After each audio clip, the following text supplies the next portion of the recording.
Catching up with head coach Darren King in a thrilling post-game conversation. 3-2 winners, the IceHogs over the Grand Rapids Griffins. Coach King, walk us through the emotions of tonight. You could feel it in the building when the team took the ice for pregame warm-ups, the eruption from the crowd. 422 days since the faithful here, the season ticket holders, have been able to see the Rockford IceHogs, and it showed. Those opening 5 minutes, 7-0 shot lead. You get the power play and shorthanded goal shortly thereafter. It just felt like you and the team were just riding high on the energy that they brought. I think it was great. It was great to have some fans in the building, whether they're, obviously not the amount of fans we want to see, but it was great to have some of those fans in there. They were loud. The, national anthem, the buzzer going, and I think we just fed off that energy, and we had a real good start to the game. And you could sense it too. How much was maybe managing your emotions a little bit play into that? Because sometimes when you're getting a little too high and flying too far, you can overdo it a little bit. But it seemed like the IceHogs found that fine balance of when to use that energy. Yeah, we did. I thought we played a pretty solid 3-period game. We had our little lapse in say judgment with the puck and managing the game a little bit. But Grand Rapids got a good team too, and they tilted the ice on us, but Ivan played well in net. He hung in there, gave us an opportunity to win, and we got the job done.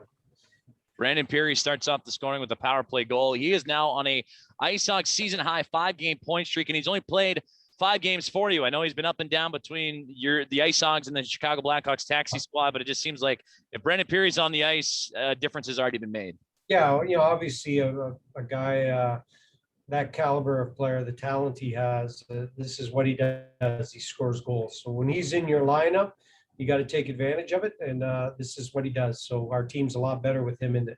Obviously, there's situations with our team where we need to get young guys playing. And, whether he's up with the big club or down with us, he understands. And when he does get on the ice and plays, that's the pro he is. He shows up. Dylan McLaughlin, 2 points, including a shorthanded goal in that first period as well. Only 2 games removed from a 3-point effort, and then he comes flying out with an effort like this. He had a goal against Grand Rapids on Wednesday. I know you want to mix in guys and get guys some games, but when you have a guy like a Dylan McLaughlin trying to make some waves and catch people's eye, it's probably going to be a little tough for you to pull him out there, no? Yeah, it's tough. Obviously, Laffer's made some good strides this year. There's always room for to better himself. I think he still has to work on some areas of his game, but he's definitely fun to watch when he has the puck. And, he's a threat out there, and that's what we need. We lack that. Players like him and Peary that are threats every time they have the puck. Now, defensively, I want to jump into this, especially in the second period. The IceHogs able to keep off one of the top shooting teams in the American Hockey League, down to just 4 shots in the second period, 8 total in the third, and a lot of chances late in the game. But what was different than, say, Wednesday facing a Griffins team when it's a chess match, not a lot's given up for either club, but to be able to shut down a top offense like that can produce shots and goals pretty regularly is a pretty important accomplishment.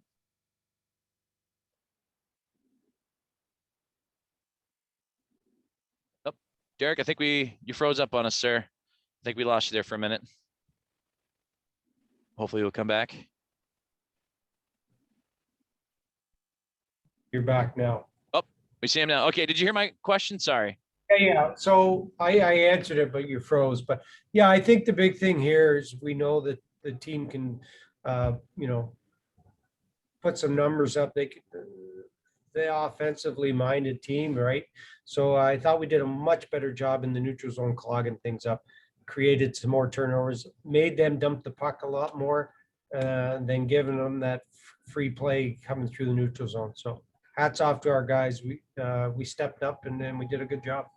And then last one for me, Coach, you have the 8th and final meeting against the Griffins on Monday. I know it's hard to believe the season's already starting to wind down already, but what do you want to accomplish in that 8th and final meeting to see this series come to a close on a positive note?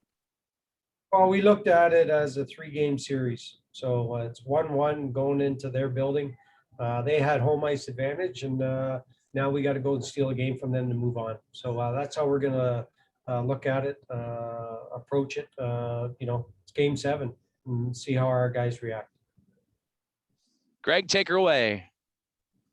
Hey, Coach, just a couple quick ones. Can you just talk about how big the special teams play was tonight? I know it's been inconsistent to say the least for most of the year, but especially at the end of that first period, when you get the power play and then the shorty right after that, it really set the tone. How big was Yeah. that tonight? Well, I mean, when our power play scores and our PK kills, I mean, we have a real good chance to win. I mean, if we looked at all our games with losses, usually, we gave up 2 on the PK and our power play wasn't scoring. So anytime you can get a power play and then kill some penalties, I mean, at least gives yourself a chance to win a hockey game. And we've been doing a good job of late. And finally, can you just talk a little bit about the progression you've seen out of Nalimov in net? He got off to that shaky start in his first game, but he's really seemed to kind of hit his stride here the last couple starts. Yeah, you know what? There's no panic in his game. He's just calm, collective back there. He's a great character kid, great personality. Like, just he loves the game. He approaches that love of the game and just easy going. So hey, has he got lots to learn? Sure he does. But it's nice to have a goalie in there that he's not nervous or when you're putting him in net and you're thinking, oh, I wonder how if he's gonna be able to handle this. And there's no problems there. He's obviously Pete's the goalie guru, so he's gonna have to deal with tweaking some things. But hats off for the kid. He's done a real fabulous job with us. Thank you.